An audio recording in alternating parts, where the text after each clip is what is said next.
నీ 1 మినిట్ని ఈ వీడియోలో ఇన్వెస్ట్ చేస్తే నువ్వు ఎప్పుడు చూడని ఒక రియాలిటీ నీకు చూపిస్తా. మన ఇండియాలో tier 1 cities like Bengaluru, Hyderabad లాంటి సిటీస్లో ఒక 2 BHK ఫ్లాట్ కొనడానికి యావరేజ్గా 1 నుంచి 3 కోట్లు అవుతుంది. అదే టైర్ 1 సిటీస్లో జాబ్ చేస్తున్న టాప్ 1% ఎంప్లాయీ మంత్లీ ఇన్కమ్ 3 లక్షలు, అంటే సంవత్సరానికి 36 లక్షలు. ఫర్ సపోజ్ ఇప్పుడు మీరు ఆ టాప్ 1%లోకి ఎంటర్ అయినా మీకు ఒక 2 BHK ఫ్లాట్ కొనడానికి 3 నుంచి 5 ఏళ్ళు పడుతుంది.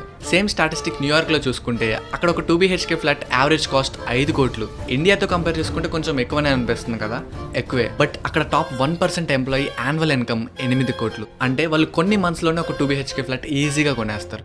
అదే 2 BHK ఫ్లాట్ మన ఇండియాలో టాప్ 1% ఎంప్లాయీకి కొనడానికి 4-5 ఏళ్ళు పడుతుంది. నేను ఇక్కడ టాప్ 1% వాళ్ళ గురించే మాట్లాడుతున్నా, మనలాంటి మిడిల్ క్లాస్ వాళ్ళ గురించి కాదు. టాప్ 1% వాళ్ళకి 4-5 ఏళ్ళు పడితే మనలాంటి ఒక మిడిల్ క్లాస్ వాడికి టైర్ 1 సిటీస్లో ఒక 2 BHK ఫ్లాట్ కొనడం అనేది మ్యాథమెటికల్ ఇంపాసిబిలిటీని. నేను ఇక్కడ మిమ్మల్ని డిమోటివేట్ చేయట్లేదు, రియాలిటీ చెప్తున్నా. మనలాంటి ఒక మిడిల్ క్లాస్ పర్సన్ ఇలాంటి ఇంపాసిబుల్ థింగ్స్ని పాసిబుల్ చేయడానికి మన లిమిట్స్కి మించి మనం ఇంకేదో చేయాలి. We have to do something beyond our limits. We have to do something extraordinary.